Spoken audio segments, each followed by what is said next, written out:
చూడండి మా టీచర్ అమ్మ అయితే రెడీ అయిపోయింది. Hi, happy teachers day to all చెప్పు. Happy teachers day to all. So ఇవాళ అయితే సరిపోవాలి నేనే ఒక టీచర్ ఒక ఈ ఒక రోజు. సో చాలా ఎక్సైటెడ్గా ఉంది అనమాట.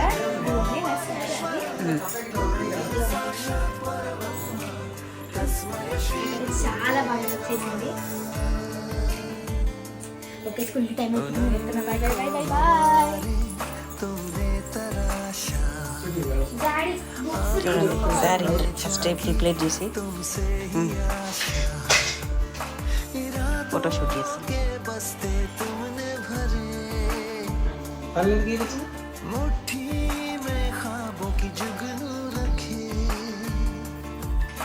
అన్నమాట. అవి చూడు